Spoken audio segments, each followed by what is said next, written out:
नमस्कार, 5 के prime time में स्वागत है आपका। मैं हूं आपके साथ कोमल गंगवार। हाल ही में संपन्न हुए उत्तर प्रदेश विधानसभा चुनाव में पूरी ताकत झोंकने के बावजूद भी सपा आरएलडी का गठबंधन प्रदेश में सरकार नहीं बना पाया और 37 साल बाद किसी पार्टी ने दोबारा सत्ता में आने का काम किया है। अब ऐसे में अब एक तरफ बीजेपी में तो जश्न का माहौल है, लेकिन सपा आरएलडी में मंथन और इस्तीफों का दौर जारी है। इसी कड़ी में अब आरएलडी के प्रदेश अध्यक्ष मसूद अहमद ने अपने पद से इस्तीफा दिया है। उन्होंने दोनों जयंत चौधरी और सपा प्रमुख अखिलेश यादव के नाम पर एक खुली चिट्ठी लिखी है। उस चिट्ठी में उन कारणों का जोर दिया गया है जिस वजह से यूपी चुनाव के दौरान यह गठबंधन फ्लॉप साबित हो गया। सबसे बड़ा आरोप तो यह लगाया गया कि चुनाव से पहले टिकटों को बेचा गया था। दूसरा आरोप यह लगाया गया कि समय रहते गठबंधन की सीटों का ऐलान नहीं किया गया था। तीसरा आरोप यह कि सपा ने आरएलडी महादल आजाद समाज पार्टी का अपमान किया। अब इस सब के अलावा मसूद अहमद की माने तो जब जब दलित या फिर मुसलमान समाज से जुड़ा कोई भी अहम मुद्दा आया तो उन पर अखिलेश यादव और जयंत चौधरी ने चुप्पी साध ली, जिसका सियासी नुकसान अभी पार्टियों को चुनाव के दौरान उठाना पड़ा है। और चिट्ठी में इस बात पर भी जोर दिया गया है कि सिर्फ चुनाव के दौरान प्रचार के लिए बाहर आने से कुछ नहीं होने वाला, जनता के बीच रहना जरूरी है। मुलायम सिंह यादव का जिक्र कर उन्होंने कहा कि उनकी असल कुंजी वो जनता थी जिसके बीच वो रहते थे। मसूद अहमद ने इस बात पर भी जोर दिया कि चुनाव प्रचार के दौरान अखिलेश यादव ने इमरान मसूद का अपमान किया था और उस वजह से उनकी छवि मुस्लिम समाज के बीच धूमिल हो गई थी। यानी कि साफ है कि मसूद अहमद ने सीधे सीधे अखिलेश यादव पर निशाना साधा है और गठबंधन को लेकर सवाल खड़े किए हैं, जो कि पहले से ही चुनाव हारने के बाद से डगमगा सा रहा था, क्योंकि अखिलेश और जयंत ने हार के बाद से एक भी बार मुलाकात नहीं की है, जबकि गठबंधन के अन्य साथियों से वो मिल चुके हैं। और वहीं बीजेपी के लिए यह मौका है कि 2024 लोकसभा चुनाव से पहले पश्चिमी यूपी में अपने समीकरण सही करने का, और अगर आरएलडी और सपा की खटपट जारी रहती है तो बीजेपी मौके का फायदा उठाने में पीछे नहीं रहेगी।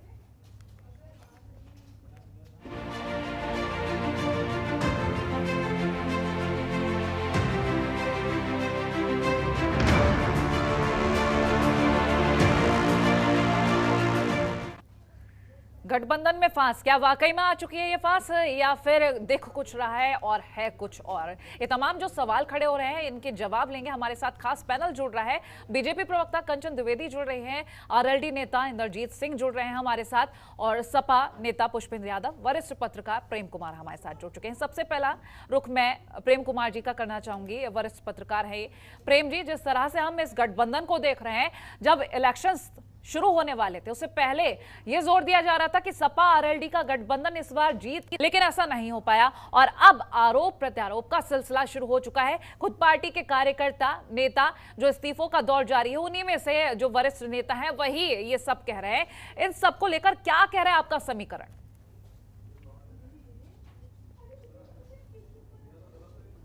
कंचन जी, चुनाव में हार के बाद ऐसा होता है, और जब कोई अपने पद से इस्तीफा देते हैं तो इसका मतलब होता है कि वो जिम्मेदारी ले रहे हैं। लेकिन यहाँ है कि इस्तीफा देने के बाद दूसरों को जिम्मेदार बता रहे हैं, तो ये इस्तीफा स्वैच्छिक न होकर के परिस्थितिवश इस्तीफा इसको माना जाएगा। और जो बातें कही जा रही हैं, देखिए, विश्लेषणात्मक होना एक अलग बात है और आलोचनात्मक होना एक अलग बात है। तो जो पार्टी फोरम से बाहर आकर के बात की जा रही है, यानी वो अपनी ही पार्टी की शिकायत कर रहे हैं, आलोचना कर रहे हैं, तो ये विश्लेषण के लिए मंच उनको नहीं मिल रहा है। आजकल राजनीतिक दलों में यही है कि हार के बाद मंथन तो होता है, लेकिन मंथन के लिए कोई मंच नहीं मिलता है, तो लोग सीधे पब्लिक में बोलते हैं। अब जो 2-3 बातें गिनाई गई आलोचना में, कि जैसे अखिलेश यादव दलितों को ज्यादा लुभा नहीं पाए, तो ये निश्चित रूप से ये आलोचना पहले से रही है अखिलेश यादव जी के लिए कि जब दलितों का मुद्दा उठता रहा था तब वो उनको, जैसे हाथरस का भी मुद्दा रहा और दूसरे भी मुद्दे रहे, तो वो मुखर होकर के सामने नहीं आए। जैसे प्रियंका गांधी आई, अलग बात है कि चुनावी नतीजे प्रियंका गांधी को भी नहीं मिले, लेकिन ये आलोचना है। उसके बाद में जो मुसलमानों के लिए कहा गया, मुसलमानों ने सबसे ज्यादा वोट किया है समाजवादी पार्टी को, विश्वास तो जताया है, इसमें कोई दो मत नहीं है। इसलिए इस आलोचना को लेना मुश्किल है कि मुसलमानों का उनके लिए विश्वास नहीं रहा। तो यादवों का भी एक समूह उनके पास पहले के मुकाबले जुड़ा है, लेकिन यह भी देखने में दिखा है कि यादव जिस तरह से उम्मीद कर रहे थे कि जुड़ेंगे, शिवपाल जी उनके साथ आए, तो शिवपाल यादव जी का जिस तरीके से इस्तेमाल होना चाहिए था, या गठबंधन के घटक दलों का भी एक क्षेत्र से लेके पूरब से पश्चिम तक इस्तेमाल होना चाहिए था बुके के रूप में, वो अखिलेश यादव जी नहीं कर पाए। तो ये आलोचना होगी हार के बाद में, लेकिन कोई इस्तीफे दे करके अगर खुल करके इस तरह से बोलता है तो वो बगावती सुर अधिक नजर आते हैं। अब जैसे जयंत चौधरी और अखिलेश यादव जी के बीच में मुलाकात होनी चाहिए, दिखनी चाहिए थी, होली भी बीत गई, होली के भी बहाने ये मिल सकते थे, तो ये इससे 2024 के लिए एक संदेश बनाने का काम होता। इसके बजाय अफवाहें उड़ रही हैं कि सोहेलदेव भारतीय समाज पार्टी के नेता बीजेपी नेताओं से मिले हैं, तो इस तरीके से यहां पर भी लीड लेने का काम भारतीय जनता पार्टी करती दिख रही है। जी चलिए, आप बने रहिए हमारे साथ। हम सपा नेता पुष्पेंद्र यादव जी के पास जाएंगे। पुष्पेंद्र जी, आखिर ऐसा क्या हुआ कि आप चुनाव के बाद जयंत चौधरी और अखिलेश यादव मुलाकात नहीं कर रहे हैं? हेलो मैम, रिपीट करेंगे? आखिर ऐसा क्या हुआ कि आप चुनाव के नतीजों के बाद अखिलेश यादव और जयंत चौधरी मुलाकात नहीं कर रहे? देखिए मैम, ये मुलाकात जो होती है, या तो देखो ये दो चीजें कभी चुनाव हारने और जीतने के बाद, ये अक्सर आपने देखा होगा, अगर चुनाव हार जाए तो वही लोग जो हमारे विरोधी हैं आज बने हुए हैं, जो हमें कमियां छांट रहे हैं, आप देखते यही लोग हमारी तारीफ कर रहे होते हैं, यही लोग हमारे गठबंधन की जो मजबूती थी उनको सामने ला रहे होते। आज ठीक है, हम मानते हैं जनता का जनादेश हमें स्वागत है, लेकिन कहीं ना कहीं जो ये बातें अब चल रही हैं, ये समय को देखते हुए, परिस्थितियों को देखते हुए, और बात रही मुलाकात की, देखिए वो अपनी पार्टी में अपनी आरएलडी में गठबंधन के बाद जो हार हुई है उसमें अपना मंथन कर रहे हैं, हम लोग अपनी स्तर से अपने मंथन कर रहे हैं। अब एक बात बताइए, हम इस टाइम मंथन जब अपनी पार्टी में कर रहे हैं तो इसमें मुलाकात का तो अभी कोई ऐसा चर्चा नहीं है कि मिलना है। नेताओं से तो मुलाकात हो रही है ना। यहाँ पर जिस शख्स के साथ जीत का दावा किया गया था, हाथ में वो लाल पोटली लेकर जो दावे किए जा रहे थे कि इस पोटली के साथ हम दोनों आगे बढ़ेंगे, लेकिन उस पोटली का अब अता पता नहीं है कहीं।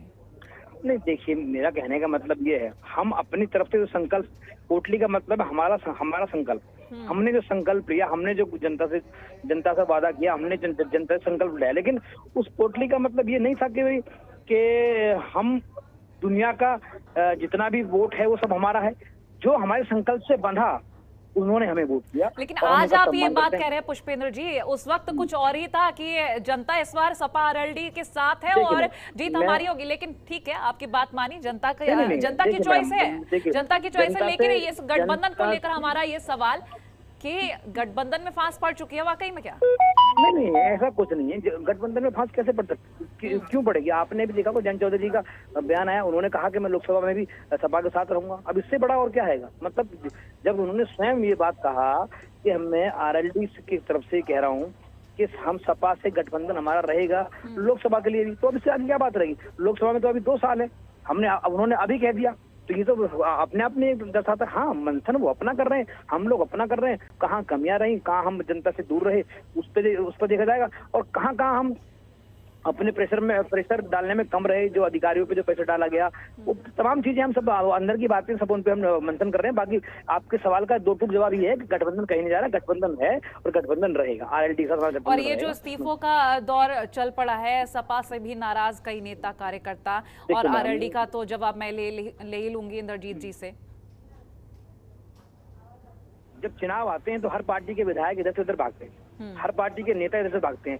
जब चुनाव खत्म हो जाते हैं तो हर आदमी अपने स्तर से कोई ये कह के जाता है कि जी मेरा सम्मान नहीं हुआ, या फिर किसी को हटा दिया जाता है ये कह के इसने हमारा काम नहीं करा, तो कहीं ना कहीं गाज गिरती है। मंथन का मतलब क्या होता है? मंथन का मतलब यही होता है कि हर तरह से पार्टी में मंथन किया जा रहा है, कोई अपने आप जा रहा है, किसी को भेजा जा रहा है। लेकिन मुस्लिम समाज में फूट पड़ने की जो वजह बताई जा रही है, अखिलेश यादव जी की तरफ से जो अपमान किया गया, उसको मेन कारण बताया जा रहा है, आखिर क्यों? नहीं, ऐसा है, मुस्लिम समाज ने वोट दिया, हिंदू समाज ने वोट दिया। हाँ, वोट कम मिला वो कह सकते हैं, लेकिन वोट तो मिला है, उस वोट का उसको स्वीकार है, उसका सम्मान है। अब ये चीज तो मैम देखिए, अब अभी आप 2-4 दिन में जब चीजें क्लियर होंगी तो समझ आपको आएगा कि किसने अपमान किया और किसने सम्मान किया। हम लोग तो पब्लिक जनता के साथ हैं। हमने कभी भी एक जाति विशेष की लड़ाई लड़ने की बात नहीं कही, कभी हमने हिंदू मुस्लिम पे राजनीति करने की बात नहीं कही। ठीक है, समय बदलेगा उसमें, ठीक है। देखिए ऐसा होता है मैडम, जब कोई पार्टी जीतती है और सत्ता पे काबिज होती है तो उसकी गलत बात को भी सही लोग मानने लग देते हैं, क्योंकि वो उस टाइम शिखर पर है। और लेकिन बीजेपी का तो कोई रोल ही नहीं है ना इसमें अभी, तो आप ही की पार्टी के नेताओं कार्यकर्ताओं का ये कहना है। अब ये थोड़ा है कि बीजेपी वाले आके उन्हें भड़का गए। तो हमारा, मैं वो बात समझ रहा हूँ, मैं सिर्फ ये आपको बताना चाह रहा हूँ कि जब हम हारे हुए हैं तो हमारे अंदर 10 भलाइयां भी होंगी, वो हमें वो कमी में बदल गई है। देखिए बुराइयां तो जीतने वाले में भी होती हैं, ऐसा नहीं है। लेकिन मैडम जीतने वाले की बुराइयां छुप जाती हैं, क्योंकि उस टाइम उसका भौकाल मचा होता है। आप समझिए बात को, हमसे ज्यादा बुराई जीतने वालों में, लेकिन वो दिखाई तब देंगी जब कुछ समय पास हो जाएगा, समय कटेगा। चलिए आप बने रहिए, मैं आरएलडी नेता इंद्रजीत जी के पास जाऊंगी। इंद्रजीत जी, हम बात करें अगर गठबंधन को लेकर, बहुत ही पॉजिटिव वाइब्स बताई जा रही थी आरएलडी और सपा की तरफ से कि इस बार इलेक्शन जीतेंगे, लेकिन नहीं हो पाया संभव। अब बात करेंगे उन नेताओं की, उन कार्यकर्ताओं की जो अब पार्टी का साथ छोड़कर जा रहे हैं, कई गंभीर इल्जामों के साथ, कई गंभीर आरोपों के साथ। क्या कुछ कहिएगा? देखिए मैडम, हमारा दोनों का गठबंधन बिल्कुल एक्यूरेट सही दिशा में है। और अभी 2 दिन पहले चौधरी जयंत जी ने एक बड़े चैनल के साथ बैठ के इसको, जो बाजार में रिवर थे उसको स्पष्ट करने का काम करा है। उन्होंने कहा है कि हम 2024 के साथ हैं, तो इसके बाद तो कोई बात नहीं बचती है। दूसरा बात, अब बात लगाई आपने आरोप वाली, तो आरोप लगाना आजकल बहुत आसान है। देखिए, घर में लड़ाई कब होती है या आपके किसी भी पार्टनरशिप में लड़ाई कब खराब होती है? जब आपके पास बहुत उम्मीद से ज्यादा धन हो जाए, या धन की कमी हो जाए, या सुविधाओं की कमी हो जाए। तो डॉक्टर साहब क्योंकि 2016 से निरंतर प्रदेश अध्यक्ष थे, वो खुद चुनाव लड़ना चाहते थे टांडा से, 1-2 अपने कार्यकर्ताओं को चुनाव लड़वाना चाहते थे, उनका मन कुंठित था। लेकिन उसका जो तरीका, उन्होंने अपने मन की भावनाओं को जो पेश करने का जो तरीका निकाला है, वो मेरी समझ से बाहर है। मैं नहीं समझ पा रहा हूँ, क्योंकि वो शिक्षा मंत्री रहे, बीएसपी में भी रहे, उन्होंने अपनी पार्टी भी बनाई थी, और 6 साल निरंतर 2016 से 2022 तक प्रदेश की कमान उनके हाथ में रही। बड़े सरल स्वभाव के व्यक्ति हैं, उनके अपने बच्चे, परिवार के बच्चे भी अच्छी अच्छी पोस्टों पे हैं। लेकिन किसके बहकावे में आ गए, किसने उनका माइंड वॉश कर दिया कि उनको इतना बड़ा कदम लेना पड़ा और 7 पेज की चिट्ठी लिखनी पड़ी। अगर ये चिट्ठी उनको लिखनी थी तो चिट्ठी उस दिन लिखते जिस दिन उनका टिकट कटा था। चिट्ठी लिखनी थी तो उस दिन लिखनी थी जिस दिन, उससे पहले लिखनी थी जब जयंत चौधरी जी ने कमेटी को भंग करा। इस टाइम तो प्रदेश में कहीं भी कोई भी इकाई काम नहीं कर रही है। प्रदेश के सारे संगठन और सभी प्रकोष्ठ भंग पड़े हैं। माननीय अध्यक्ष जी भी आज की तारीख में, डॉक्टर मसूद साहब भी प्रदेश अध्यक्ष नहीं थे, लेकिन किस आदमी ने हमारे और डॉक्टर साहब के बीच में गैप बनाने का काम करा, उन्हें भ्रमित करने का काम करा। ये कुछ दिन पहले सामने चीजें आ जाएंगी। अब लगाई बात रही लांछन वाली, लांछन भी वो इस तरीके के कैंडिडेट के साथ लगा रहे हैं। गजराज सिंह जी को मैं पिछले 25-30 वर्ष से जानता हूँ। 28 साल का मेरा राजनीतिक जीवन है। 18 साल गजराज सिंह जी के साथ मैंने छोटा भाई बड़ा भाई बन के काम करा है। वो कांग्रेस के विधायक रहे और मैं कांग्रेस में, यूथ कांग्रेस का अध्यक्ष रहा, बड़े पदों पे भी रहा मैं कांग्रेस में। लेकिन मैंने कभी उनको इतना सक्षम नहीं देखा कि उन्होंने राजनीति में इतना पैसा कमा लिया हो कि वो 8 करोड़ रुपए अपनी टिकट के लिए देने के काबिल बन गए हो। ये बात गले नहीं उतर रही है। नाराजगियां जायज है, नाराजगी हो सकती है, वो मुझे हर बात समझ आ रही है, क्योंकि मैं भी इस परिवार को, परिवार को जब से राजनीति कर रहा हूँ, जब से रहे हैं। आपका भी एक चैनल, बड़ा चैनल है, मुझे बताइए आपके पास कोई क्लिपिंग किसी चैनल की, कोई अखबार की कटिंग, को किसी पत्रकारिता की, कोई पत्रिका की कटिंग ऐसी आई हो जिसके ऊपर चौधरी चरण सिंह जी के प्रधानमंत्री रहते हुए, चौधरी अजीत सिंह जी के विभिन्न मंत्रालयों में काम करते हुए, चौधरी जयंत जी के सांसद रहते हुए कोई ऐसी खबर छपी हो कि उन्होंने किसी का काम करा के उसके प्रति पीछे अपना कोई बेनिफिट रखा हो या किसी की मदद करने से पहले रखा हो। मैं सारी बातों से इत्तेफाक रखता हूँ डॉक्टर साहब की, उनकी नाराजगी से इत्तेफाक रख सकता हूँ, परिवार में सब चीजें जायज है, लेकिन मैं पैसों वाले आरोप से कतई इत्तेफाक नहीं रखता। और वो भी इस परिवार से जिस परिवार ने कभी पैसे को मुख्य आधार नहीं बनाया। लेकिन इंद्रजीत जी, पैसा पार्टी आखिर फिर चलाने ये के क्यों लिए, कहा जा रहा है, पार्टी फंड के लिए सब चीज। ये क्यों कहा जा रहा है कि नाराजगी आरएलडी की ज्यादा है क्योंकि वक्त रहते सीटों का ऐलान नहीं हुआ, वक्त रहते सही फैसला नहीं लिया गया? देखिए मैडम जी, मैं बताऊं आपको, कोई भी परिवार, कोई भी संगठन, कोई भी दल दो पैटर्न पे चलता है, या तो किसी के हो जाओ या किसी को अपना कर लो। अगर दोनों लोग अपने अपने मुद्दों पे बिल्कुल अड़े रहेंगे तो वो चीजें संभव नहीं है चलना। कहीं जैन जी ने अखिलेश जी की बात को माना, कहीं जैन जी की बात को अखिलेश जी ने माना, और कोई जीवन का ही अंत नहीं था। या आगे चुनाव नहीं आने के, अभी एमएलसी के चुनाव है, फिर 24 महीने बाद लोकसभा के चुनाव है, तो कहीं हमारी सुनी गई, कहीं जैन जी की सुनी गई, कहीं अखिलेश जी की सुनी गई, और आगे भी ऐसे ही चलेगा। तो परिवार तो आपसी अंडरस्टैंडिंग से चलते हैं, और उसका एक ही नतीजा कि मन में कोई भी बात है उसको एक टेबल पे बैठ के शेयर करके, बड़े बड़े मसौदों को मैंने टेबल बैठ के उसका डिस्कस करते निकलते हुए देखा है। लेकिन डॉक्टर साहब एक उम्र दराज व्यक्ति है, तजुर्बेकार व्यक्ति है, पूर्व मंत्री है, वो क्या हुआ कैसे हुआ ये अभी समझ नहीं पा रहा हूं मैं।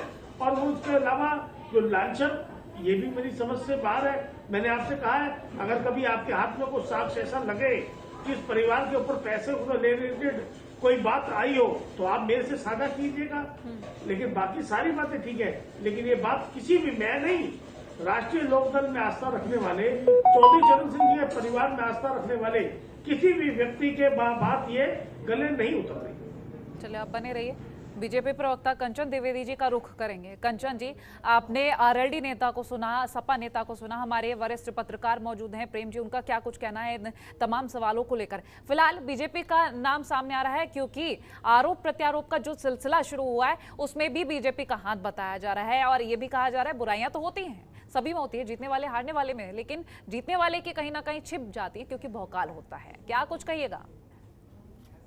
कोमल जी, पहले तो आपको बहुत बहुत नमस्कार, आपके सभी पैनलिस्ट को नमस्कार। बाकी देखिए, यहाँ बीजेपी की तो कोई भूमिका निश्चित ही नहीं होती ना, क्योंकि आपके अध्यक्ष जो एक पार्टी है उसका ही अध्यक्ष अगर आपके ऊपर इतने गंभीरतम आरोप लगा रहा है तो मुझे नहीं लगता ये कोई छोटी बात हो सकती है, और आपके लिए में भी छोटी बात हो सकती है, लेकिन चूंकि वो इतनी गंभीर बात कह रहे हैं कि उसे सुनना और समझना मुझे नहीं लगता कि थोड़ा सा ये गंभीरता से अलग हट करके भी होगा। वो कहते हैं कि रुपए लेकर के आपकी पार्टी में चीजों को बढ़ाया जा रहा है, इसके बाद वो उन 7-8 पन्नों का पूरी तरीके से उनका पत्र लिखा गया है उनके द्वारा, और इसके बाद में वो अपना इस्तीफा दे रहे हैं। तो ये छोटी बात नहीं लगती, आपके लिए छोटी बात होगी या फिर पार्टी के लिए छोटी बात होगी, लेकिन समझने वालों के लिए छोटी बात नहीं हो सकती है। इसके बाद वो इस्तीफा ले रहे हैं, तो इसमें हमारा क्या रोल है भाई? ये तो आपका विघटन है, आपकी चीजें हैं, हमने तो इसको नहीं किया ना, हमारा तो कोई भी प्रकार की भूमिका इस पे नहीं आती। और एक बात मैं आपको बता दूं, जो पार्टी, जैसा कि आप कह रहे थे कि हम लोग किसानों की पार्टी है, तो भाई किसान की पार्टी, मैं थोड़ा सा पीछे इतिहास की तरफ मैं जाऊंगी तो चाहे अजीत जी हो या फिर चरण सिंह जी हो, ये हमेशा सत्ता के साथ रहने वाले लोग थे और सत्ता के साथ ही रहते थे।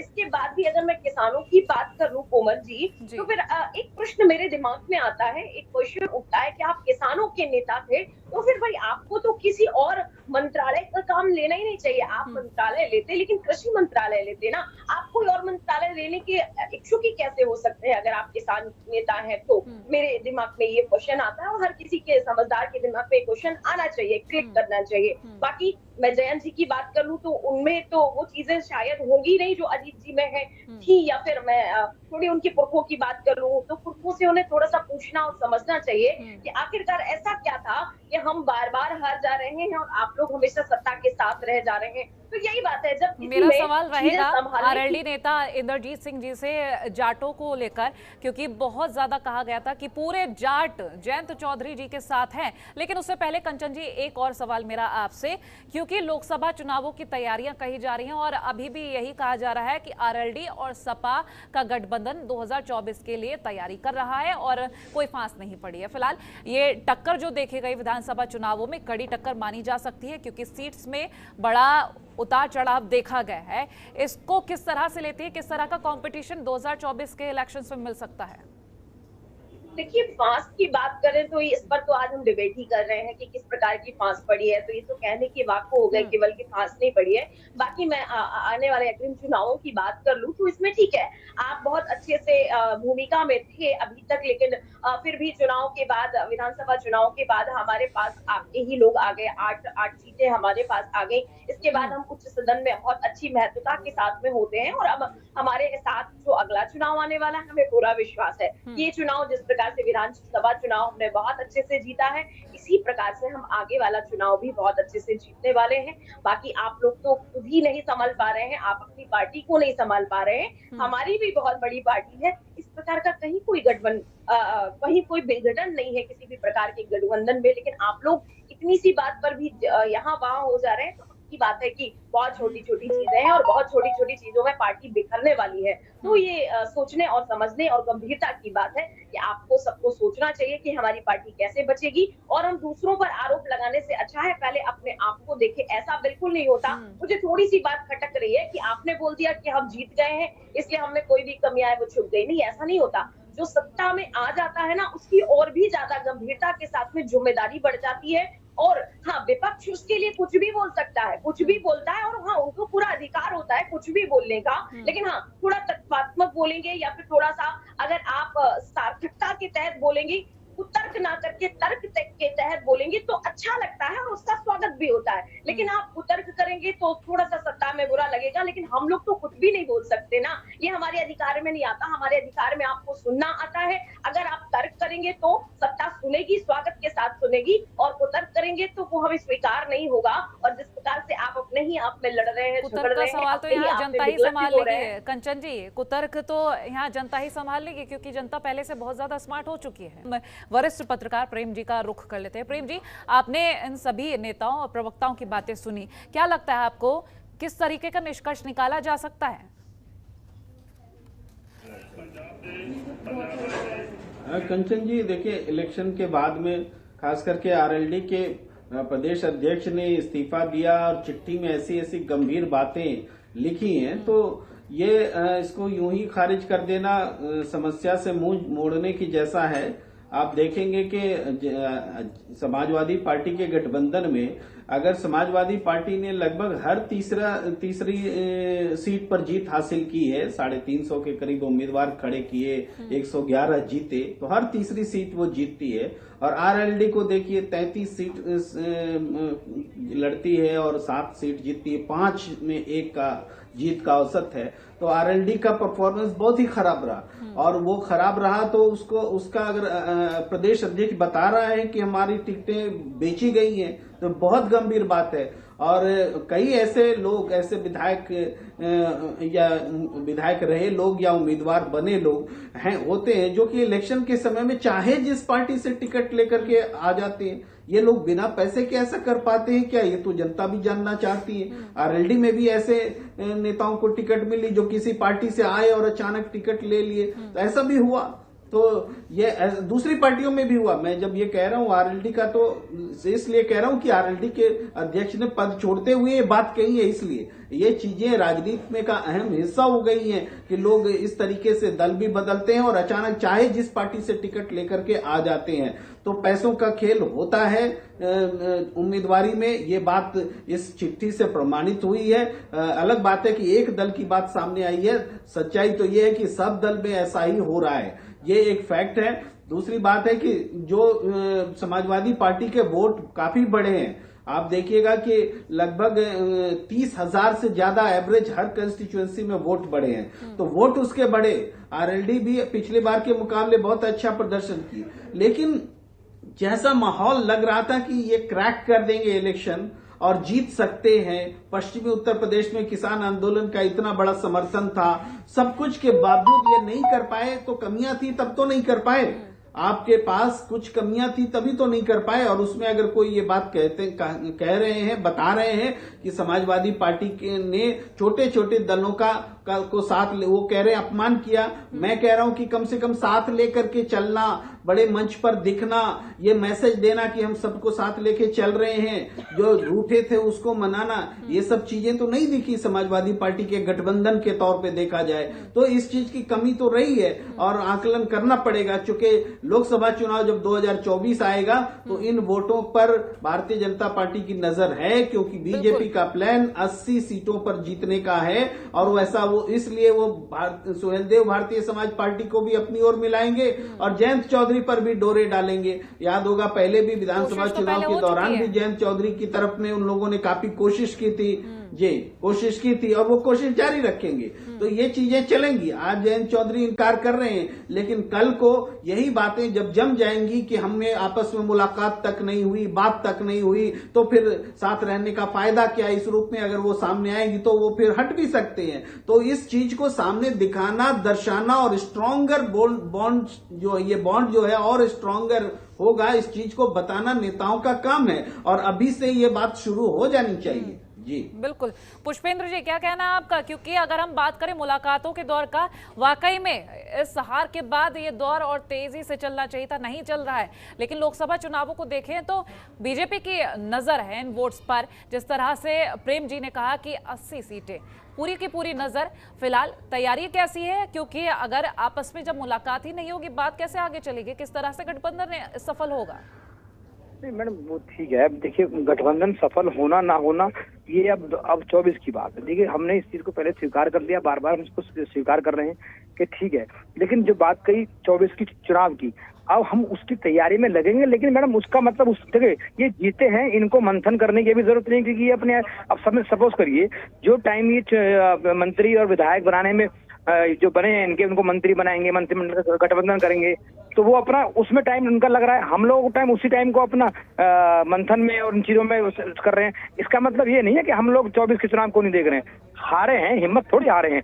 और पहली पार्टी थोड़ी समाज पार्टी या पहला गठबंधन थोड़ी है जो चुनाव हारा है।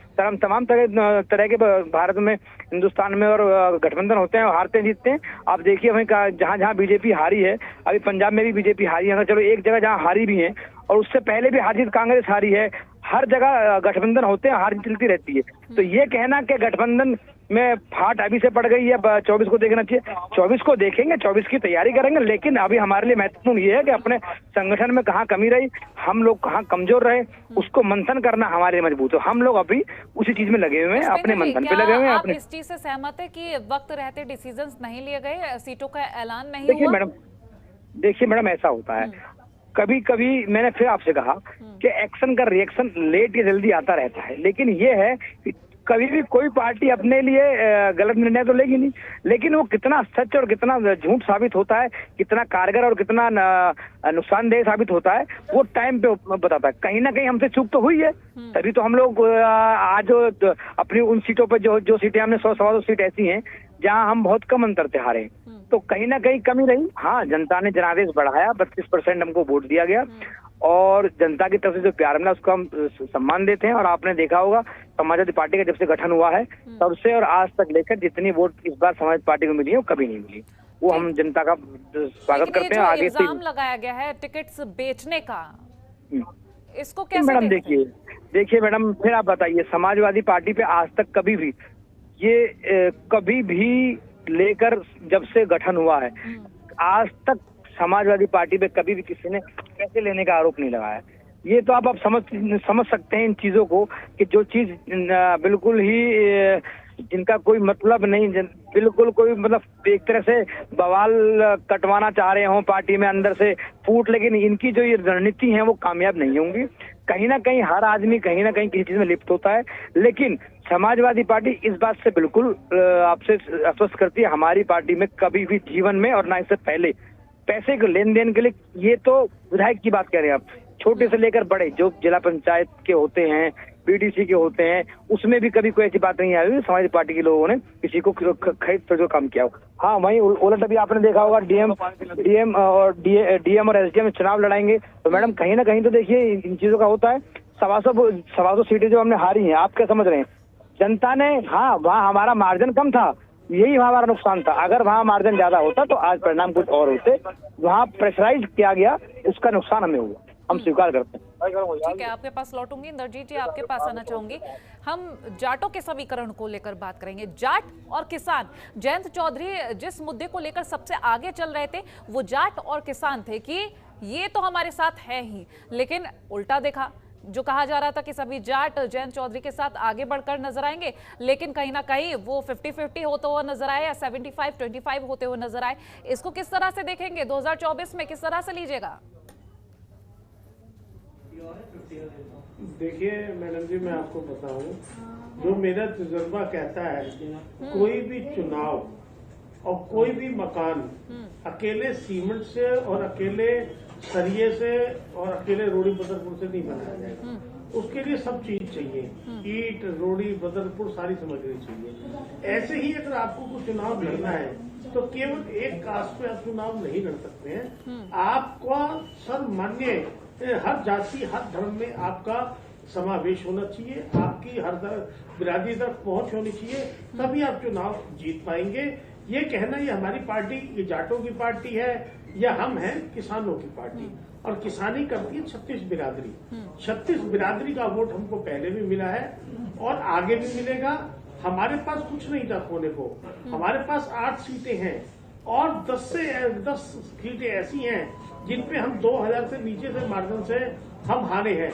टोटल 95 सीट है, 95 में से 38 सीट ऐसी हैं जिनको हमने 5000 से कम वोटों से हमें हारा या हराया गया है। ये गर्व की बात रहेगी, जो जीता उसी के अंदर। और 57 सीट ऐसी हैं जिसके ऊपर 2000 से कम वोटों से हमारे, टोटल मिला के 95 सीटें ऐसी हैं जिनको हमने या 2000 या 2000 से कम या 5000 कम से हारा है।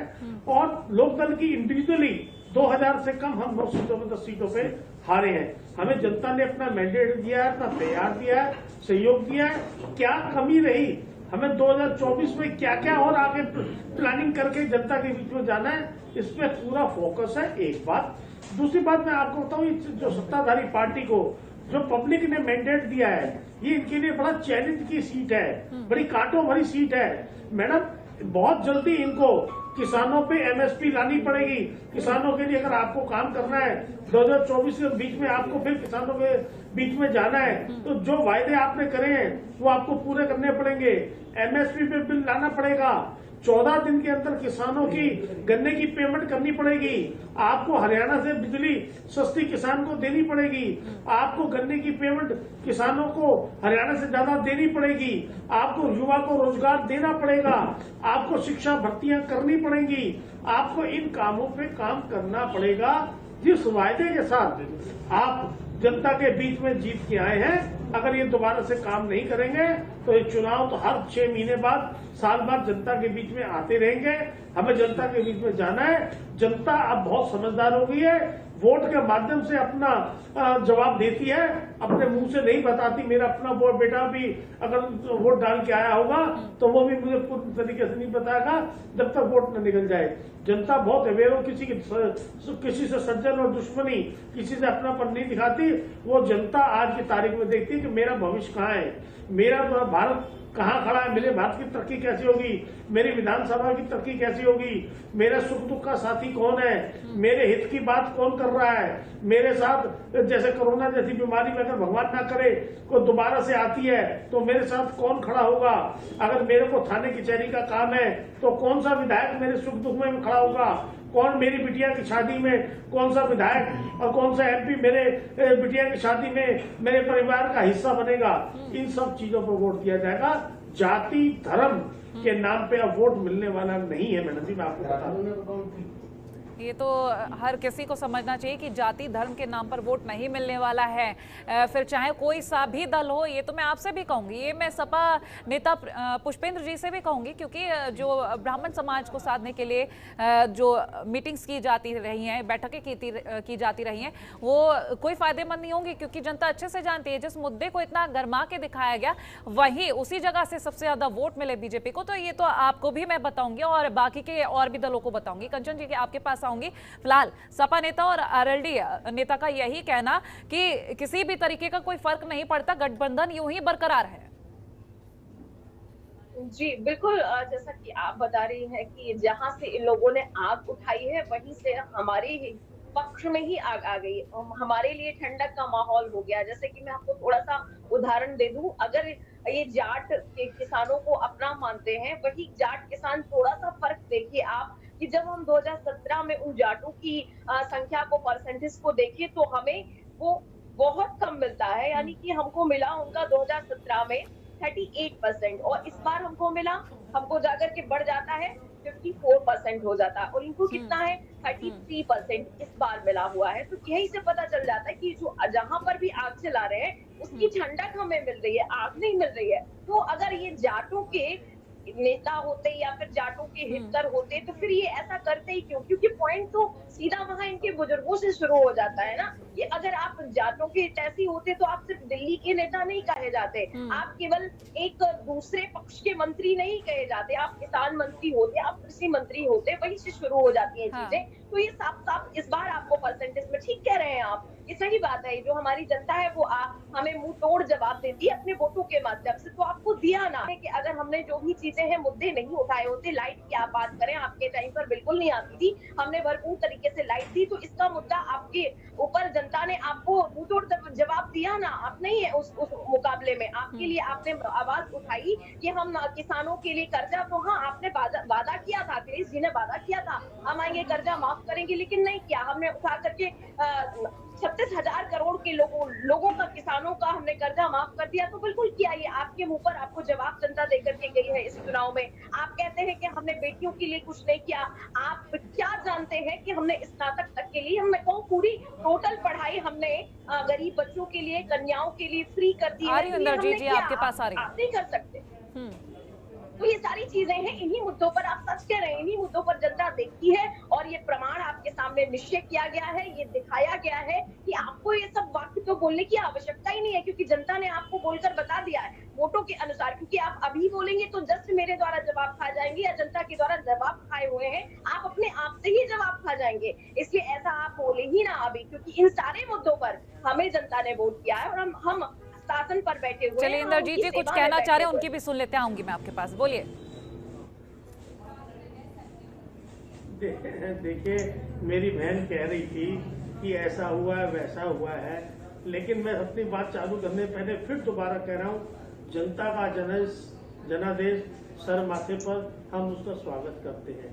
लेकिन मेरी बहन भूल गई कि अभी जब कोरोना हुआ था तो हॉस्पिटल्स के बाहर क्या हालात थे, हम ऑक्सीजन के सिलेंडर उपलब्ध और वो हम गुरुद्वारा में बाबा जी ने हमको सेवा देके हमसे सेवा कराई। 1 मिनट। दूसरी बात ये, क्योंकि अब इन मुद्दों का कोई आधार नहीं रहा, इनके पास मैंडेट आ गया है। लेकिन मैं आपको बता रहा हूँ, जो 50 किलो का खाद का कट्टा इन्होंने 45 किलो का कर दिया है, उसको ठीक करना पड़ेगा। आपने कोरोना के दौरान भी मेरे किसी गरीब किसान, मजदूर, किसी फैक्ट्री वाले की आपने 1 रुपया बिजली का बिल माफ नहीं करा है, वो आपको उसका जवाब भी देना पड़ेगा। आगे दिए चाहे दीजिए।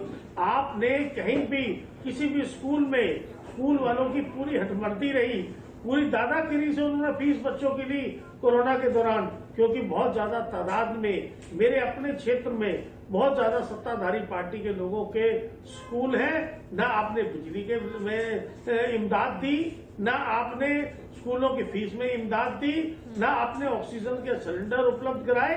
लेकिन अब इन बातों का अर्थ इसलिए नहीं है क्योंकि आप जीत गए हैं, लेकिन ये कोई परमानेंट नहीं है, इसको मान लीजिए कि ये फॉर एवर के लिए नहीं है। जनता ने आप पे विश्वास दिखाया है, जनता ने आप पे विश्वास कराया है, इस पे आपको खरा उतरना पड़ेगा, आपको इन सब चीजों पे काम करना पड़ेगा। आपको बेरोजगारी खत्म करनी पड़ेगी, आपको बिजली सस्ती देनी पड़ेगी। और आप जो किसान की बात कर रहे हैं, किसान कह रहा है मुझे आपकी इमदाद की जरूरत ही नहीं है, मुझे आपके पैसे की जरूरत, मेरा लोन माफ करने की जरूरत ही नहीं है, मुझे लोन ही देना, मुझे तो समय पे मेरे फसल की कीमत दे दीजिए। जो आपका वायदा है कि आपको 2 गुना आय कर देंगे, मुझे 2 गुना आय कर दीजिए, समय पे पेमेंट कर दीजिए, एमएसपी पे खरीद कर दीजिए। किसान 100 का नोट भी सरकार से नहीं मांगता है, चाहे किसी की भी सरकार चल रही हो। किसान चाहता ही नहीं है कि मैं अपना हाथ यूं, चलिए कंचन जी की सुन लेते हैं, क्या कुछ कह रही है कंचन जी, बोलिए। कहा जाता है किसान का हाथ यूं रहना चाहिए, यूं नहीं रहना चाहिए। ठीक है, बोलिए कंचन जी। जी उमर जी, देखिए बात ये है ना कि जनता यही से समझ जाती है कि नेता झूठ बोल रहा है या फिर सच बोल रहा है। अगर प्रमाण मिल जाता है तो फिर जनता भी मुस्कुराने लगती है कि आप कहां से बोल रहे हैं। कोरोना की अगर बात करें तो जब हमारे विदेशी हमारी तारीफ कर रहे होते हैं, जब दूर के लोग हमारी तारीफ कर रहे होते हैं, WHO हमारी तारीफ कर रहा होता है, तब आपकी एक बड़े नेता कहते हैं, मैं अपनी की बात कर रही हूँ, वो कहते हैं कि नहीं भाई वैक्सीन बिल्कुल मत लगवाइएगा, अगर वैक्सीन लगवा लेंगे तो आप बीजेपी के हो जाएंगे, आप में बिल्कुल निशान लग जाएगा बीजेपी का, और ये वही बीजेपी की डोज दे रहे हैं। विचार करिए, अगर उस समय जनता ने इनके नेता की बात सुन ली होती और प्रधानमंत्री जी की बात को सुना नहीं होता तो आज तीसरी लहर में स्थिति क्या हो रही होती, ओमिक्रॉन के टाइम पर स्थिति क्या हो रही होती, ये हम सब भयावह स्थिति देखने के भी लायक नहीं है। क्योंकि जो आपदा हमारे सर पर आई थी कोरोना को लेकर के, कोरोना एक नाम ऐसा था जो हम डर जाते थे सुन करके हो क्या रहा है, हम सब अवाक थे, हो सकता थी कि ये कौन सी बीमारी है और क्या इसका इलाज है, और सरकार ने उसे डट करके पूरी तरीके से समेटा। और मैं कह सकती हूँ 90% लोगों को आज डोज से भरपूर तरीके से उससे फायदा मिला है, जिससे कि हम आज सुरक्षित हैं। और इन्होंने क्या किया, इन्होंने कहा कि वैक्सीन मत लगवाना, जनता को भी भरमाया, और आपके एक भी नेता कहीं फील्ड में दिखाई नहीं दे रहे थे, तो इससे जनता क्लियर हो जाती है कि आप कहां पर कोरोना में थे। चलिए तो बाकी के भी हमारे साथ और भी लोग जुड़े हुए हैं, हम एक बार पुष्पेंद्र जी की टिप्पणी ले लेते हैं इन समीकरणों को लेकर। पुष्पेंद्र जी बोलिए। मैम देखिए, फाइनल कमेंट मेरा ये है हाँ। कि मैं आपसे कहना चाहूंगा, क्योंकि जो डिबेट का मेन मुद्दा था वो था गठबंधन और आरएलडी गठबंधन के ऊपर। इस्तीफा हर पार्टी में अच्छे बुरे लोग आते हैं जाते हैं, संगठन किसी के जाने से और आने से टूटता नहीं है, ना पार्टी खत्म होती है ना संगठन खत्म होता है। वो आपने देखा होगा पिछले भविष्य में, आपने बहुत बड़े नेता और छोटे नेता देखे होंगे जो पार्टी से अलग हटने के बाद अपना अस्तित्व भी खो बैठे। और समाजवादी पार्टी आरएलडी गठबंधन बहुत मजबूती से 2024 में चुनाव लड़ने जा रहा है, और अगले 2-4 महीने बाद जब सब कुछ हमारा अंदर की जो हमारी जो मंथन है और जहाँ कमियां रही चूक रही, उसके बाद हम उतनी ही दुगनी मजबूती से हम लोग साथ में आएंगे। और आपके सामने उत्तर प्रदेश में आरएलडी गठबंधन समाजवादी पार्टी के साथ तकरीबन मजबूत तरीके से आएगा, और जनता ने जो हमें प्यार दिया है वो प्यार 24 में बढ़ेगा, और इसका सबूत आपको 2024 में स्वयं जनता देगी। चलिए ये तो देखेंगे, क्योंकि 2024 भी ज्यादा दूर है नहीं। प्रेम कुमार जी, जिस तरह से अब फिर से दावे किए जा रहे हैं, और अगर हम बात कर रहे हैं जाटों के समीकरणों को लेकर, किसानों के समीकरणों को लेकर, एक बार फिर से वही दावा सामने आ रहा है, और आपने तीनों ही नेता प्रवक्ताओं की बातें सुनी होंगी, क्या कुछ कहेंगे इसको लेकर? देखिए कोमल जी, इंद्रजीत सिंह जी ने बहुत अच्छी बात कही कि एक पार्टी को अब जीतने के लिए केवल जाट और केवल किसी एक धर्म या किसी जाति की जरूरत नहीं है। अभी एक पार्टी तभी जीतेगी जब सभी धर्म समुदाय जाति का वोट उनको मिलता है, तभी वो जीतती है। तो इस मायने में देखिए, उत्तर प्रदेश का चुनाव बहुत दिलचस्प हुआ है, 2 ध्रुवीय हुआ है। हार के बावजूद जो हारा हुआ गठबंधन है वो जनता का साथ लेकर के सामने आया है, उनका भी वोट बढ़ा है, सत्ताधारी दल का भी वोट बढ़ा है। और जन सरोकार के जो मुद्दे हैं इस चुनाव में हावी रहे, चाहे बीजेपी ने लाभार्थी कहा हो, चाहे विपक्ष ने बेरोजगारों की बात की या किसानों की बात की, सारे मुद्दे सुने गए हैं। यानी जनता जागरूक हुई है इस चुनाव में। इसलिए आने वाले समय में विपक्ष के लिए भी मौका है कि वो जन सरोकार के मुद्दों से जुड़ने के लिए जो भी कमियां हैं उसको दूर करके ज्यादा से ज्यादा प्रो पीपल एक्टिव हों, तब जाकर के एक अच्छी राजनीति जो है उसकी ओर बढ़ेगा उत्तर प्रदेश। जी ठीक है। इंदरजीत जी बोल रहे थे कुछ। मैं ये कह रहा था मैडम जी कि मेरी बहन ये कह रही थी कि हमने बहुत कुछ कोरोना के दौरान करा, हमने वैक्सीन भी बनाई, ठीक है आपका स्वागत है, लेकिन इससे पहले अगर पोलियो की ड्रॉप लगाई जाती थी तो उसका चार्ज नहीं लिया जाता। मेरी बहन, वो आज भी मेरे बाजू पे निशान है, पोलियो का निशान जब लगा था, टीबी के जो इंजेक्शन लगे थे तो मेरे माता पिता बताते थे कि हमने 1 रुपया भी इस इंजेक्शन का नहीं दिया है। लोगों ने उसको 1100 रुपए उस डोज के दिए हैं।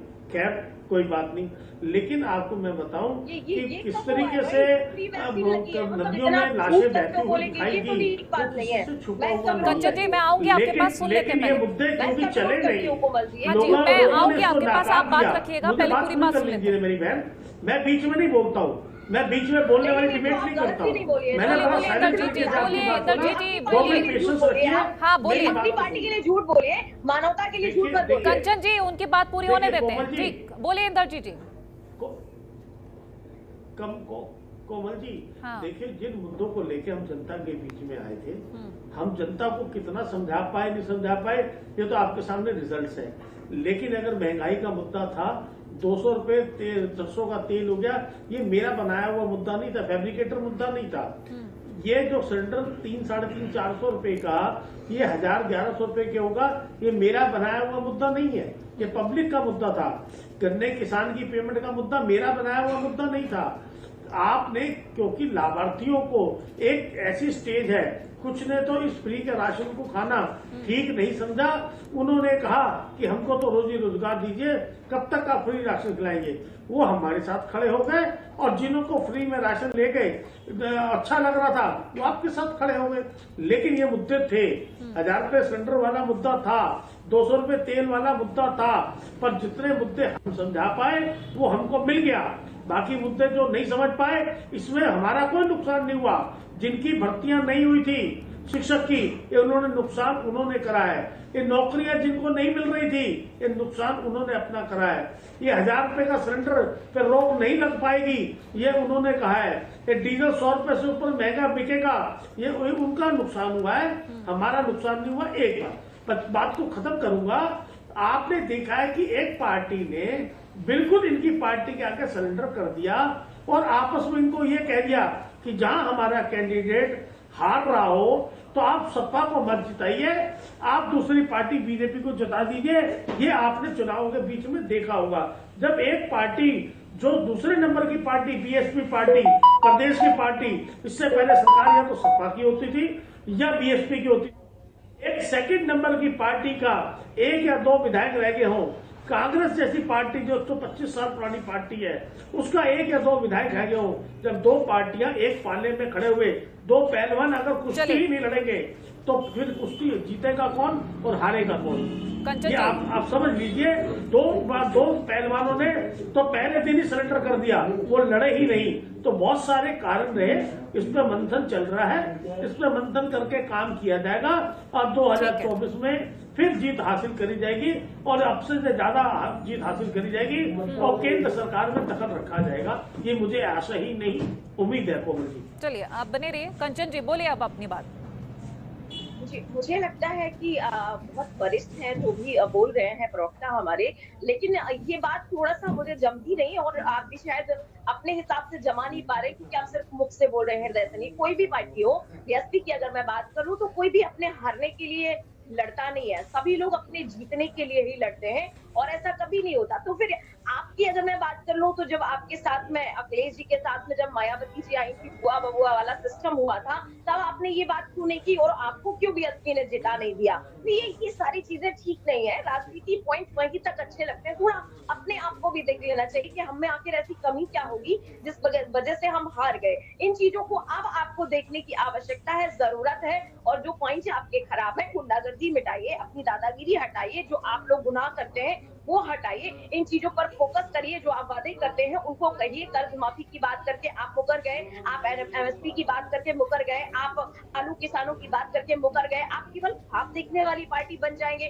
तो जनता जानेगी ना कि तो केवल कन्हैया देखने वाले लोग हैं, स्वप्न में कन्हैया देखते हैं और ख्वाब सजाते हैं। काश मैंने। चलिए फाइनल कमेंट्स ले लेते हैं। इसी बीच आप अपना फाइनल कमेंट दे दीजिए। कंचन जी शुरुआत में आपसे ही कर लेती हूँ, फिर मैं इंदरजीत जी के पास जाऊँ। जी, तो मैं तो बस यही कहूंगी कि आप लोग भले ही गठबंधन में रहें, भले ही चाहे जैसे रहे। तो जयंत जी की मैं बात करूं तो उग्रई अंत ना होए निभाहू काल ने मिजिम रामन राहू। तो आप जिन चीजों से मिले हुए, जब आदित्य जी आए हुए थे तो तो अजीत जी चाहते थे कि वो बीजेपी के साथ में मिल जाए, विलय कर ले, लेकिन कुछ कारणों की वजह से और उनके ही कुछ लोगों की वजह से वो विलय नहीं कर पाए और आज उसका परिणाम देखने को मिल रहा है कि आप कहां जाकर के गिरे और उसका परिणाम आपको क्या मिला। तो वही है, थोड़ा समझदारी के साथ में और थोड़ा बड़ों को देखते हुए, उनको सुनते हुए भी चलना चाहिए। मैं आरएलडी के लिए बोलूंगी, बाकी मैं सपा के लिए बोलूंगी, ठीक है आप किसी और के लिए ठीकरा मत फोड़िए, आप विपक्ष हैं। आप चलिए इंद्रजीत जी, आपका फाइनल कमेंट। पार्टी को अच्छी प्रकार से आप सलाह दीजिए, हम उससे स्वागत ठीक है इंद्रजीत जी, आपका फाइनल कमेंट। देखिए कोमल जी, बहन ने तो जितना कुछ कहा, मैं ये बात पहले कह दिया कि हमने जनता के निर्णय का स्वागत कर लिया है और मैंडेट का स्वागत करा है। और मैंने ये भी कहा कि जितना हम समझा पाए हमने समझाने का प्रयास करा, पर मैंने ये जरूर कहा है कि ये जो सारे मुद्दे थे ये आज भी हैं। एमएसपी का मुद्दा आज भी है, 14 दिन के अंदर किसानों की पेमेंट का मुद्दा आज भी है, 1000 रुपए सिलेंडर का मुद्दा आज भी है। चलिए फाइनल कमेंट के रूप में क्या कह रहे हैं? आज भी है, ये मुद्दे खत्म नहीं हुए हैं, इस पे आपको काम करना पड़ेगा मुद्दों को लेकर तभी आप। चलिए पुष्पेंद्र जी, आपका फाइनल कमेंट। 2024 में आप ठीक जनता के है बीच ठीक में है नहीं जा इंद्रजीत, पाएंगे। पुष्पेंद्र जी आपका फाइनल कमेंट।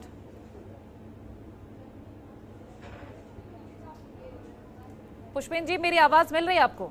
मैडम मैं सुन पा रहा हूँ। मैं कह रहा हूँ कि अभी बहुत उलट पुलट होनी बाकी है। अब आप देखेंगे इसमें कोई, देखिए इस टिप्पणी को और इस सवाल को इतना बड़ा करने की कोई आवश्यकता नहीं है, क्योंकि हर पार्टी का ये वो होता है। अभी आपने देखा होगा, आप कल से सुन रहे हैं, राजभर जी का सुन रहे हैं और हमारे साथ कुछ गठबंधन जो हुए उनका भी कुछ न कुछ आगे सुनेंगे, तो इससे कोई फर्क नहीं पड़ता। मैं फिर कह रहा हूँ, दल पे कोई फर्क नहीं पड़ता। चलिए ठीक आदमी से दल है, है। एक 10 सेकंड में आपका कमेंट प्रेम जी। अब जाओ।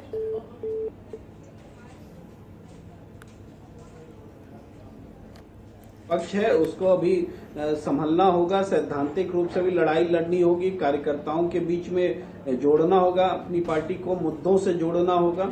ये चुनौतियां हैं और राजनीति जो है अनुकूल है। आने वाले समय में दो ध्रुवीय राजनीति हो रही है, उसमें समाजवादी पार्टी अपने गठबंधन को मजबूत करे। चलिए बहुत शुक्रिया आप सभी खास मेहमानों का इस खास चर्चा का हिस्सा बनने के लिए। तो गठबंधन में क्या फांस पड़ चुकी है ये तो नहीं माना जा रहा, लेकिन आने वाले वक्त में ये जरूर साफ हो जाएगा कि ये फांस कहां तक चलेगी। क्या 2024 में ये गठबंधन इसी तरह से चलेगा या फिर कुछ और रंग लाएगा? फिलहाल इसी के साथ हमारी इस खास पेशकश में इतना ही। देखते रहिए जनतंत्र टीवी। नमस्कार।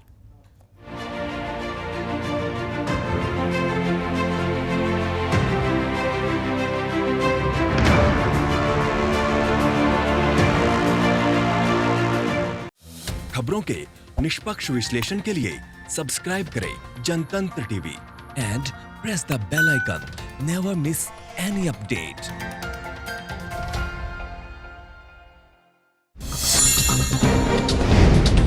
डाउनलोड कीजिए जनतंत्र टीवी ऐप को, जो कि अवेलेबल है गूगल प्ले और ऐप स्टोर पर।